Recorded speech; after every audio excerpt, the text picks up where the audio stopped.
তালিকায় ১ নম্বর প্রাণীটি হল টিরেক্স, যার পুরা নাম টাইরানোসরাস রেক্স।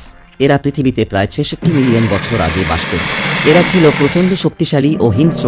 এরা এতটাই শক্তিশালী ছিল যে এদের চেয়েও বড় আকৃতির অন্য প্রজাতির ডাইনোসরদের এরা মেরে খেয়ে ফেলত। এই ডাইনোসরদের আমরা প্রায় প্রত্যেকেই সিনেমার পর্দায় দেখেছি। কি ভয়ানক ছিল এই প্রাণী! সিনেমার পর্দাতে দেখেই গায়ে কাঁটা দিত। আর এই প্রাণীটি যদি বেঁচে থাকত তাহলে কি হতো? এই প্রাণীগুলির অবলুপ্তির সঠিক কারণ সম্পর্কে এখনও গবেষকরা গবেষণা করে চলেছেন।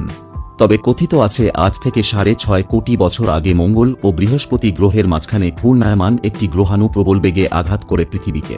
সেই প্রচণ্ড বিস্ফোরণের ফলে পৃথিবীর সমস্ত আগ্নেয়গিরিগুলি থেকে অগ্ন্যুৎপাত হতে থাকে এবং পৃথিবীর আবহাওয়া প্রচণ্ড উত্তপ্ত হয়ে ওঠে। প্রায় ২০০ ডিগ্রি সেলসিয়াস। পৃথিবীর প্রায় ৭৫% প্রাণী পুড়ে ছাই হয়ে যায়। বাদ যায়নি ডাইনোসররাও। এইভাবে পৃথিবী থেকে এই ভয়ানক প্রাণীটির বিলুপ্তি ঘটেছে বলে জানা যায়।